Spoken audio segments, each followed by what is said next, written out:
importància del riu Serpis per a la comarca és evident si ens fixem, per exemple, en l'extens patrimoni hidràulic que s'ha desenvolupat durant segles per tal d'abastir a l'agricultura de la Safor. Però en aquest cas volem centrar-nos en la relació més directa de la gent amb el seu entorn. Per això hem volgut primer conèixer com recorden el riu Serpis. Recorde que este riu era blanc de la pedra. A més, crec que abans també li s'anomenava el riu Blanc, a part del riu d'Alcoi, i ara el riu Serpis, no? Quan jo era menuda era molt diferent a com està veient-se ara. Entonces això era com una playeta de pedres, no d'arena, i el riu venia el doble que ara o més. Pues antes el riu estava molt més net, no hi havia tant de canyar, i passava l'àvia que a voltes teníem, quan faltava l'àvia en el poble, àvia potable, no anàvem al riu a llevar. I quan venia àvia, entonces no anàvem a la platja, no anàvem al riu a nedar. Més poc amunt n'hi ha un gord que es diu el Gord del Terrassó, que allí sí que n'hi ha més profunditat. I n'hi ha una penya en el centre. I quan te'l tiraves a l'aigua veus els peixos com anaven per baix.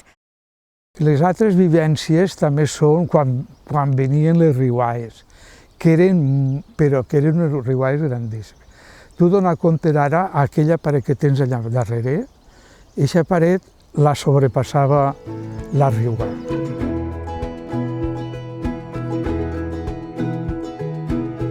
Parlant amb la gent dels pobles, també hem conegut com utilitzaven els recursos al voltant del riu i com gaudien d'aquest entorn. Venien a pescar l'anguila a remolinar.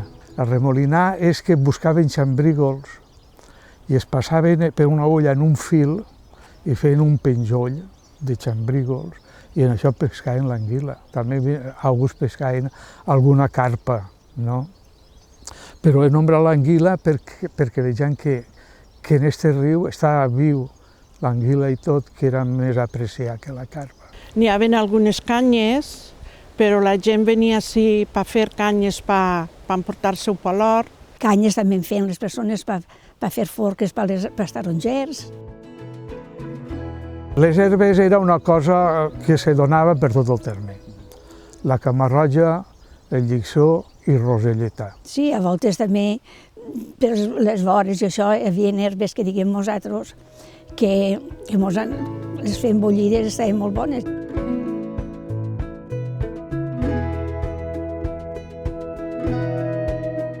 També recorde que venien a llevar la roba i al marge que havia, la riba eixa, era molt terrosa i algunes persones feien terreta per fregar, fer la vaixella. També teníem els gorgs, que és quan en l'estiu la majoria dels xiquets, la majoria, molts venien, es llevaven, es despullaven, es quedaven nus i a nedar als gorgs. Veníem a jugar, era d'estiu, veníem a banyar-nos, les cames, jugàvem, anàvem a la fonteta, berenàvem, per Pasqua també anàvem a la fonteta a berenar. A part de Pasqua, però també quan érem joves també anàvem, i quan baix havia també, quedava així com un gord que diem d'àvia, doncs d'allí es tiraven a nedar allí. I era una gossa vindre així, els crios menús venien a prendre el bany perquè no cobreix molt i venien a berenar, els pares s'assentaven, miraven com prenien el bany els xiquets i era una meravella. La gent estava acostumbrada a dir és festa, és Pasqua a la reprimala.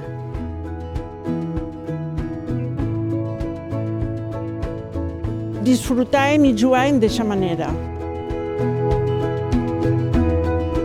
Al llarg dels anys, el riu ha sigut un lloc d'esplai per a la gent dels pobles, així que hem volgut conèixer millor algunes de les seues anècdotes. Recorde que de menut hi havia un tio meu que era afició a futbol i feia un grup de xiquillos i feien una netejada per allí i es feien un camp de futbol. Clar, quan durava 3 o 4 mesos, fins que vinguera la riuà i se ja enduia de nou. Ai, doncs jo, allà, en el que és en Beniflà, que hi havia també una penya gran, i hi havia baix un gord. I vam baixar al riu, baixem al riu nedar. I un dia em vaig tirar i em vaig afonar.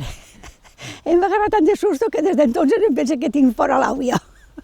Havien les rodes de camió que les inflaven els pneumàtics, que era el que gastaven com a flotadors. Anàvem al riu, agarràvem granotes, o cullerós també, peixet. Ha vingut també xicos d'altres pobles a vindre-s'hi a pescar. El que recorde, si vols, les vivències més fortes serien quan feien arca, els xiquillos del Moines i els del Real. I més de dos s'enduien un bon trinxet és una bona pedra, on fora tant d'una part com de l'altra. Com hem observat, la relació de la gent amb el riu ha disminuït en els últims anys i això ha anat lligat a una degradació i un abandó dels espais que eren utilitzats. Però està en les nostres mans tornar-los a recuperar per tal de gaudir aquest entorn.